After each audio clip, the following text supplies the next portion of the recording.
Welcome to the E-Show with Neil Ravin. With over 1,000 NCAA commitments, the EHL is the proven path to college. Turn it up and learn more about the college placement leader at the Division II and III levels. Welcome to the E-Show, presented by the Penalty Box Foundation. The Foundation's mission centers around their daily motto: we take care of our own, as they help out all of those within the hockey community who have experienced a catastrophic event. Learn more at penaltyboxfoundation.org. Once again, my name is Neil Ravin. This is episode number 30 of the E-Show, and for the first time in the history of the podcast, we have a former NHL player on as a guest and a new partner of the league. Let's welcome in Andy Sutton from Verbero Hockey. Welcome to the E-Show, Andy. Thanks, Neil. Thanks for having me. I'm really excited about the partnership. I am very excited as well. And as I mentioned, you are the first ever former player that I've had on the podcast, which is funny because we actually did have a former coach in the league who played in the NHL, Freddie Meyer, but Freddie just never came on the podcast. So you're the first ever former NHL guy on the podcast. So thank you. Oh, that's awesome. I'll have to give Freddie trouble on that. He was my D partner in New York. So Freddie and I are good buddies. We still stay in touch. Over 675 NHL games for you, and then you get out of the NHL and you purchase Verbero Hockey. For those at home, what is Verbero Hockey? Well, Verbero Hockey is a brand that's been around for a little over a decade. The brand, before I purchased it, did some really good things. You know, they definitely had product in the NHL. They tested it on a high level, did a lot of product development, in particular on the carbon fiber skate that I inherited. And then after purchasing it, I put some of my own touches on. I'm an engineer by education and have a pretty inquisitive mind in general and enjoy product development myself. So I was able to put some touches on that skate that augmented it and, added in really a team glove, team pant program. And we added this 350 gram stick. And then I worked for about a year and a half putting together an apparel service component to the business. So I have a private label. Verbero has a private label partner here in the U.S., which is really cool. And then we have a factory that we have exclusivity with that does a lot of our sublimated stuff, all of our game wear.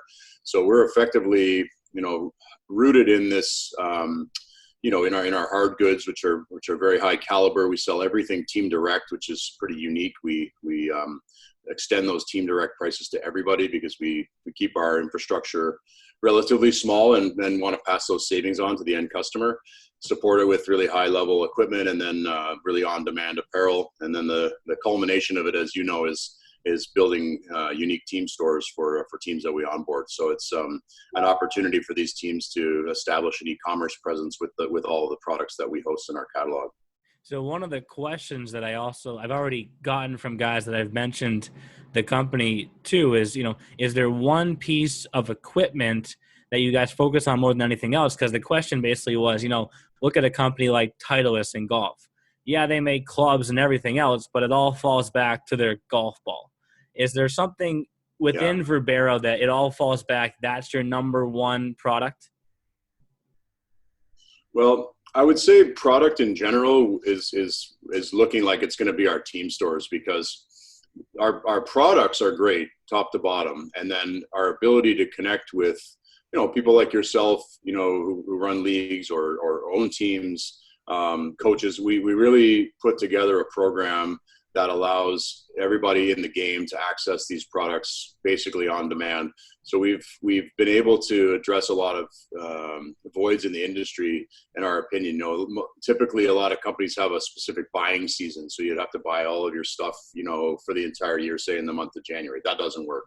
Sales reps have to go in and fill out order forms and do this and that. It's a lot of hand holding for them. Doesn't work. So we're pointing everything to the team stores to make it easier for the teams, leagues, associations, the reps, and then even internally, it's much easier for us to receive those payments up front and then process the order. It's a better way of doing business. And your NHL career ended back, I believe it was the 2012 year, 2013 year, obviously a few years between now and then. When did you first learn of Verbero Hockey, and what made you interested in coming on board in the way that you did? Well, I was working at a company called Wholesale Sports Inc., and Wholesale Sports Inc. owns several brands, and we were able to acquire the First Star brand, which was formerly a Canadian apparel brand, and I was a partner in the acquisition of that brand with Wholesale Sports. We also brought Verbero on during the time period that I was there, and I was able to really get to know the products, the brand, and then really started conceptualizing ways to change it and augment it and really modernize it for the way I think people buy nowadays. And so during that process, I was able to sell back my interests in First Star to Wholesale Sports, and I was able to parlay some of those gains into the acquisition of Verbero and took it outside to really run it as a standalone, because we are not looking to go to retail, and a lot of what Wholesale Sports does is sell at wholesale and through to retail. So I didn't want there to be any confusion of any kind. And the approach is working well for us. I mean, we're really having great success connecting Team Direct, especially with all the relationships that myself and my staff have, across the board. So we're able to really speak directly to people that really have a need for what we're offering. And one of the things that we've talked about in our conversations that I think makes us very similar is the EHL is not the NAHL or the USHL, the same way Verbero is not, CCM or Bauer. But you still have some notable ambassadors who are already using your products. Can you tell some of the folks who those guys are in the NHL? Yeah, for sure. I mean, the most notable, player is Cam Atkinson. Cam used our products for a few years. And then Braden Holtby still uses our Shield Series padded goalie shirt. And we don't pay him to do that. He wears that shirt because it's one of the best products available for goalies. And Verbero supported the NHL and many players over about a 3-year period. They really paved the way, I think, in a lot of ways for us to be able to utilize that sort of credibility as a marketing tool. And then I think with my background and now putting some of my touches on it from all of my time in the game has really ramped it up to another level. And people, and we take this very seriously, but people are very trusting of the program that we put out because of the collective backgrounds of everybody involved and where the brand has been previously. And with our partnership, which we'll have on the Eastern Hockey League website as well, easternhockeyleague.org, one of the main focuses, of course, are the team stores that we'll be releasing here in the next few weeks, but also are the Players of the Month sticks. We're going to have the forward defenseman of each month in the EHL and EHLP will be getting this 350-gram stick. Now, I just play men's league now, right? So I have a Warriors stick or something somewhere. I use the same stick that I've been using for 5 years. What is the difference when you feel this stick outside of just the overall weight of the hockey stick? I would say more than anything, the balance of it. I was always really sensitive to a stick that had good balance. I didn't like sticks that had, a weight where I could feel it, say, in the heel of the stick, which is typically where you feel it. I always liked a stick that when you held it, it felt sort of like congruent, from top to bottom. So when you move the stick around, it kind of became an extension of you. And I would say that's true with this stick. The one thing that you notice is immediately, because you've held so many sticks, you're like, wow, this stick is incredibly light. And what that provides is the ability to move the stick faster. Through your stick handling and all that type of stuff. So that's the one thing that I've noticed. And then, like most of the sticks nowadays, you can rip it. I mean, you can load these shafts. They're very durable. Even this thing at 350 grams, I wear tested it before we brought it in under the Verbero brand. And I shot about 350 one-timers with the same stick and 85 flex. And I mean, I used like a 125 when I played. So, I mean, the durability's there, the puck rips, you've got incredible feel with it. So guys are going to love it. And it's, the stick, the top quality sticks are top quality sticks, I would say, pretty much across the board. The other way that we're beating everybody else is on price. We're available under $200 all the time on Verbero.com. And for this stick, obviously, for some of our players, it may be their first taste of a piece of equipment from Verbero, right? So when they use that stick for the first time, what's the next piece of equipment that you want to get into their hands? Would it be gloves? Would it be skates? Or like you mentioned, Braden Holtby, he uses the same shield, forever? Yeah. I mean, I think that obviously the skate's amazing. I think skate's a tougher sell. I think a lot of guys are very much brand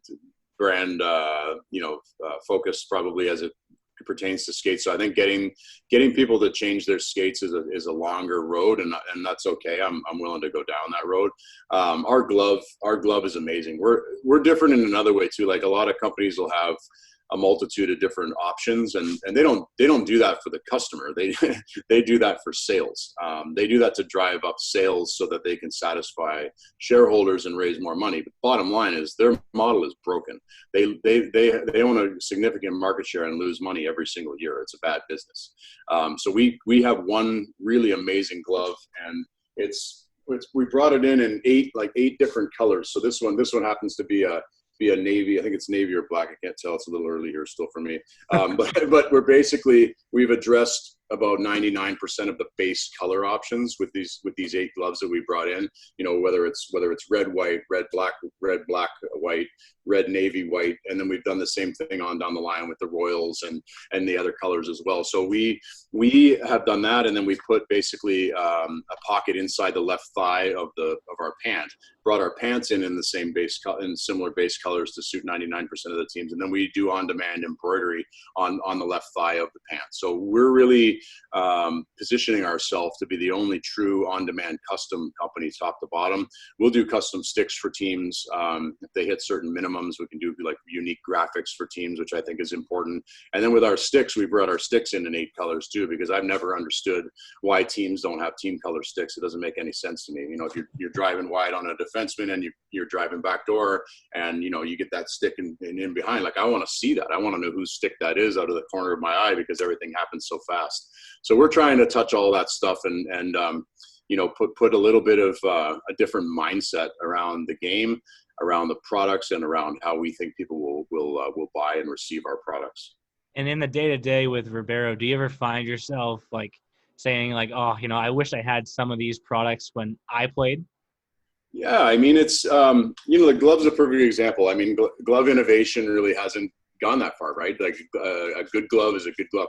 But we did a lot of measurements on this glove, made sure it was very modern fit, because I think guys are liking more and more now stuff to be a little bit more snugly fit. I don't like a glove that's loose, that like swings around and creates a lot of like momentum on your hand. I think it should stay with you. It should be very tactile. But at the same time, there's plastic inserts in every roll in here. I mean, it's an incredibly protective glove.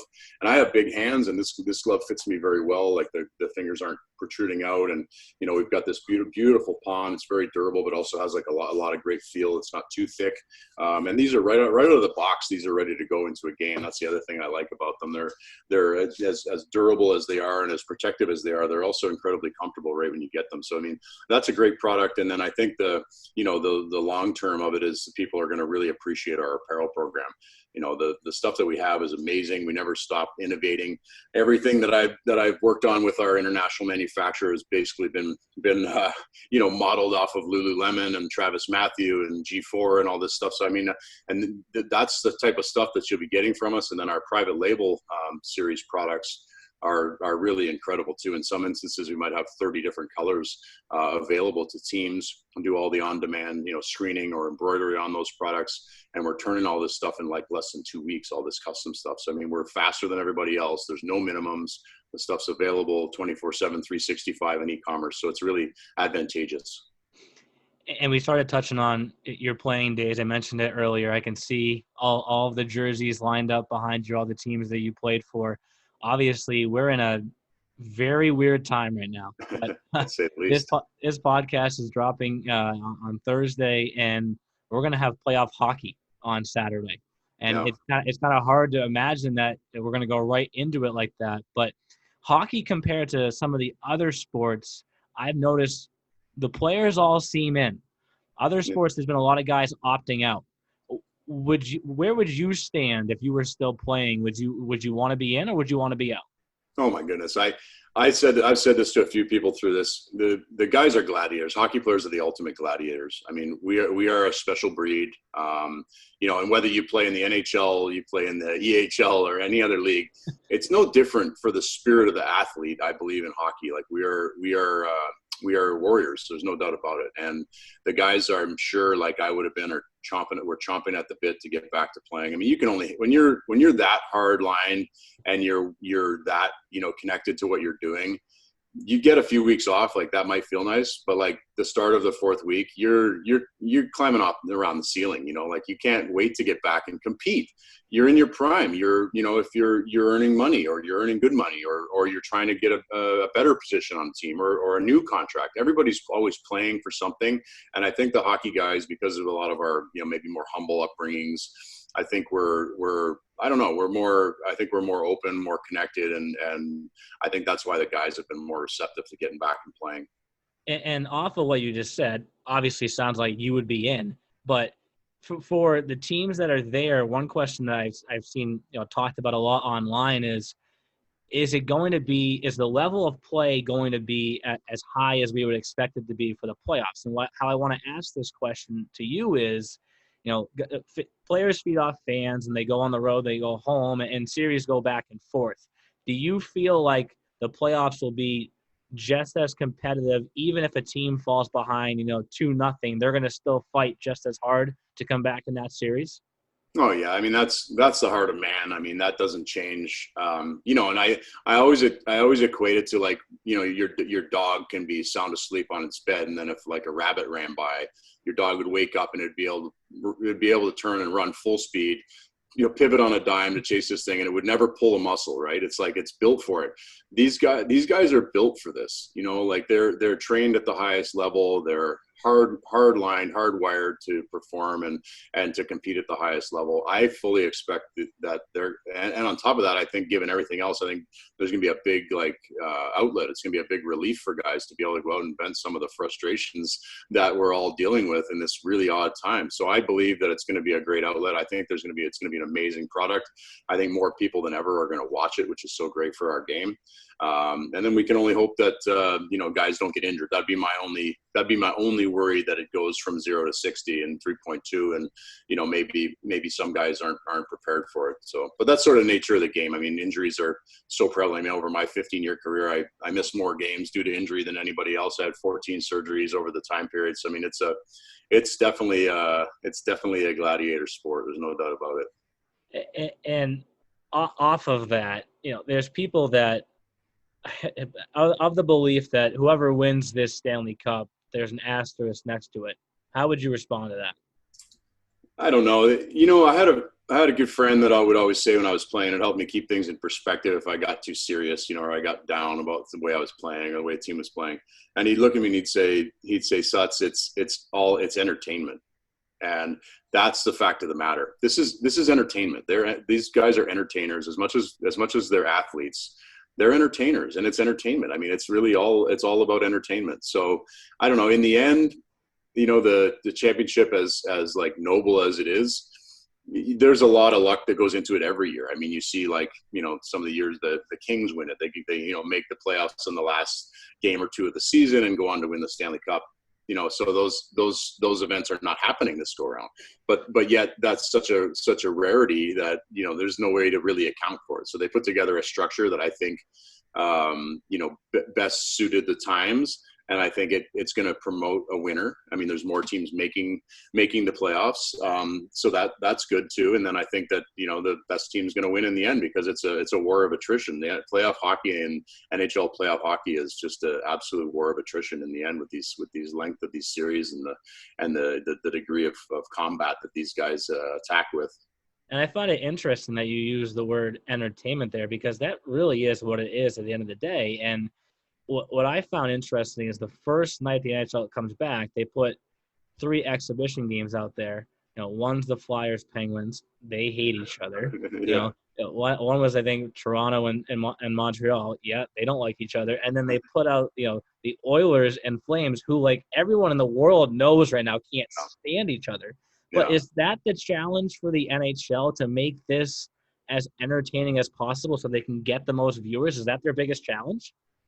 I don't think it's going to be a problem. I think everybody's pining for sport, right? So I think actually, like I said earlier, I think this is going to promote more viewers. I think we're gonna have new fans of hockey when this falls out, just because of the timing of stuff. People are home. People are looking for something entertaining to watch. There's literally games on every minute of the day, which is so cool. Awesome. As a fan. So I think, the entertainment aspect of it is a real deal. I think that players should always keep that in mind, because I think we tend to take ourselves a little too seriously when we're in it, right? And that's not necessarily a healthy thing either. So I think that it's going to be high quality entertainment, no doubt about it.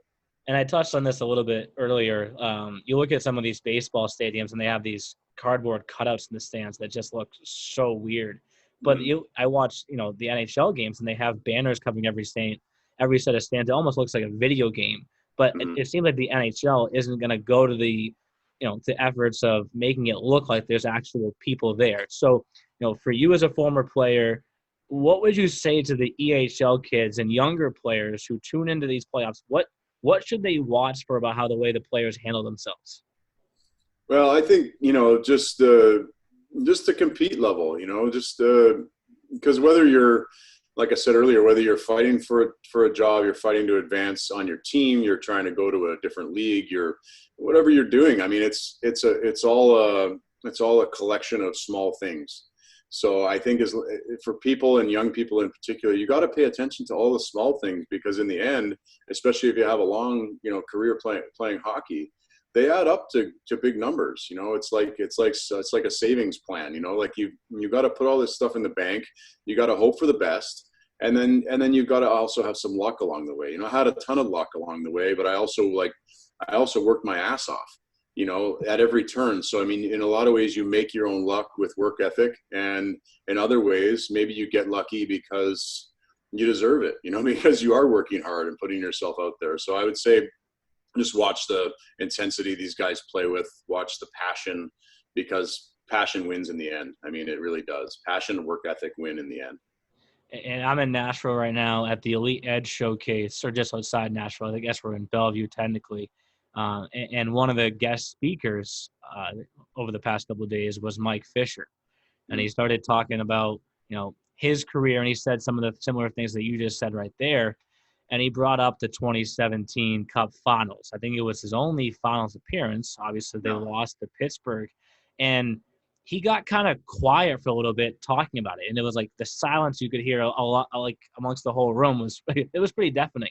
For yourself, you mentioned all the surgeries, the missed games, still played in 675. Was there ever a moment in your career where you just kept saying to yourself, like, I'm not going to give this up until I lift the cup? Or was there a moment where you were like, you know what, like, this is it? I don't know. The way I always saw it was like, and I played on a lot of expansion teams as well, and then maybe even some teams that were, in the lower end of the league, say the bottom third. That became like a part of me, I guess, and who I play for whatever reason. And then when and for me, like, I always tried to focus on it on a game by game basis, just to, and really in the end, sort of off the heels of what I had said previously, I believe that if you give the intensity to every situation, what's meant for you is going to be there for you in the end anyways. So whether I hoist the cup or I'm just able to, get another year contract or have help my team in some way. I mean, it's all part and parcel, I think, to the mindset that you have to be a successful athlete. I think you've got to be able to let stuff go quickly.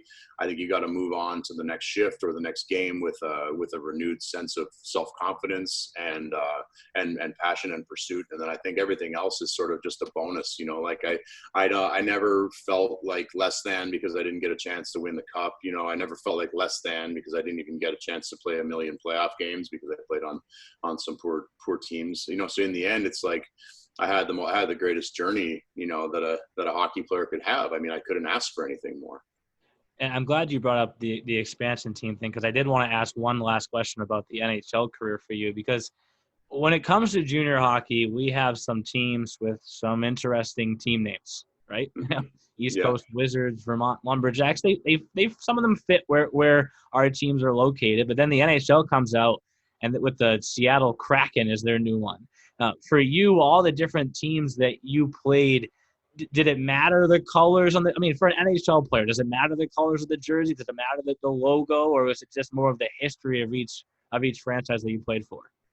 That's a great question. I think it's all part and parcel, like growing up in Canada and being a Leaf fan, my whole life until I started playing effectively, always playing against that team was like, are you kidding me? Like I grew up, Doug Gilmour and Wendell Clark and all these guys, and even Darryl Stiller before that. I mean, it was surreal. It's surreal.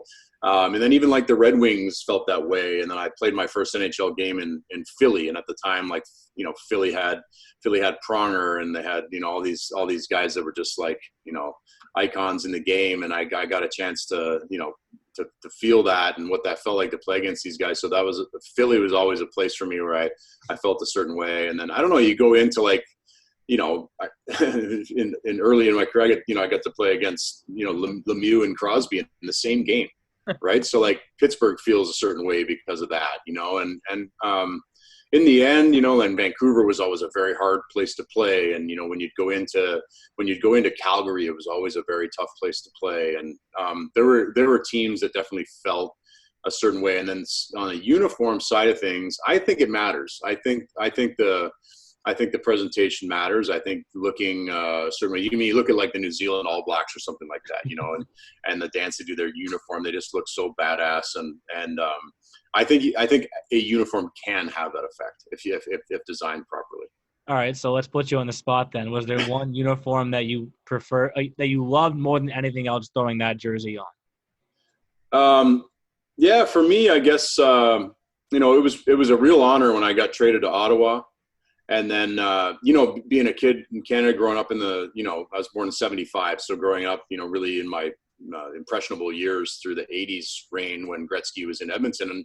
And I got to play for that team, and come back to Canada. So for me, like those two Canadian teams and getting a chance to be part of the fabric of that culture and that country for a time was really special. I felt so reinvigorated when I got to go to Edmonton in the end.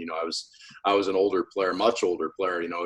I was playing with Ryan Nugent-Hopkins was a rookie the first year I played in Edmonton, and he's 18 and I'm 37, right? So I'm more than double Nugent's age, right? So it's like I knew I was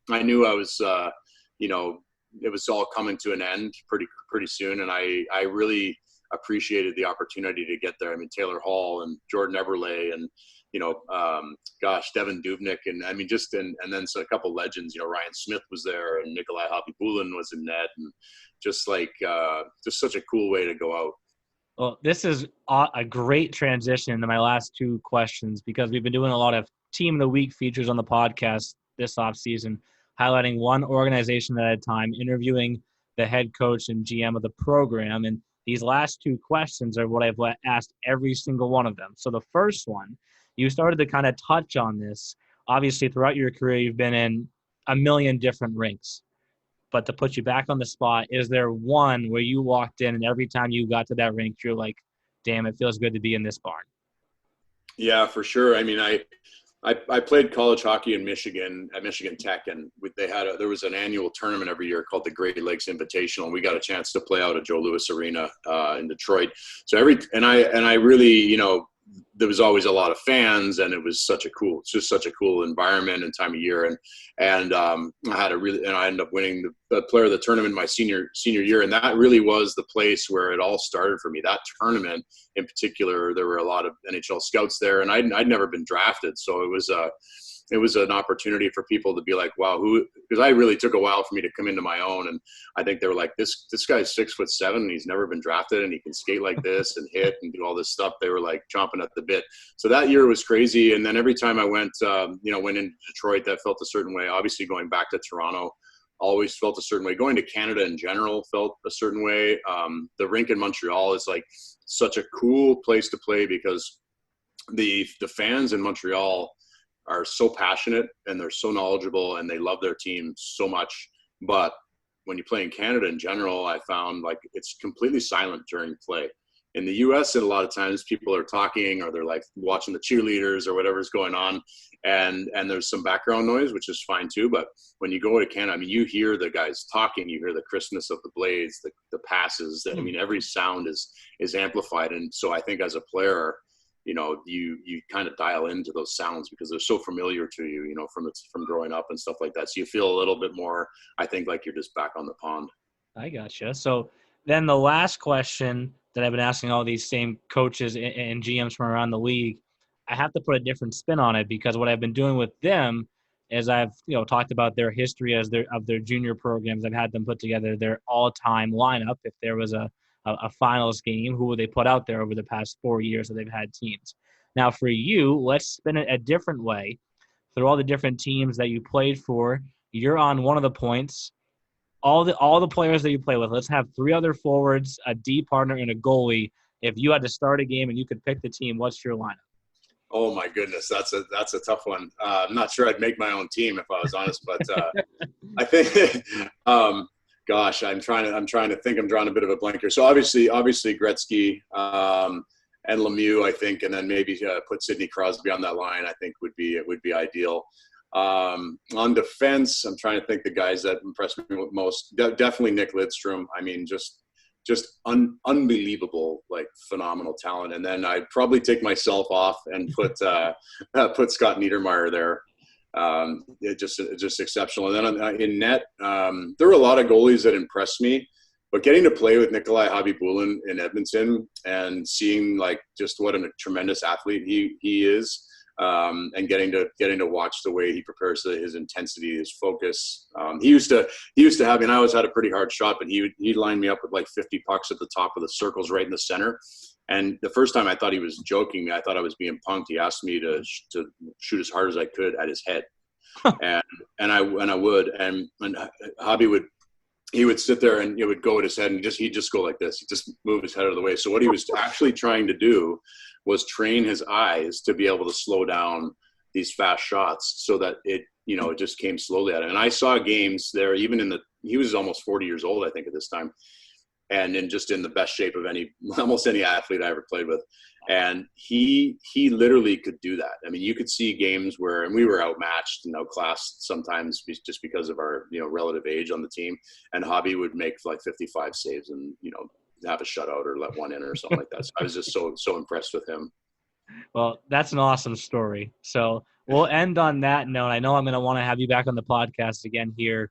Hopefully when our season starts and we're at a point in the NHL season where maybe we're heading towards the Cup Finals, that I think it's supposed to be in Edmonton. So I am beyond excited for this partnership. I hope you are as well. Yeah. I hope that our players, once they start to get to use your sticks and start to, there's players that already I know have the chest protectors and stuff like that. I think that once they get their hands on some of the Verbero gear and the apparel and the equipment, they're not going to want to use anything else. So I'm very excited about this. I appreciate you coming on. If you can send Freddie a text and just kind of poke at him and say, I was the first former NHL guy on, that'll make me feel better too. So no problem. I can definitely make that happen. So thanks for coming on the podcast, Andy. Oh, thanks for having me, Neil. Really looking forward to everything, man. Thanks for listening to The E-Show. Learn more at easternhockeyleague.org and follow us on Facebook, Twitter, Instagram, and YouTube. Also, be sure to subscribe and get notified when next week's podcast is released.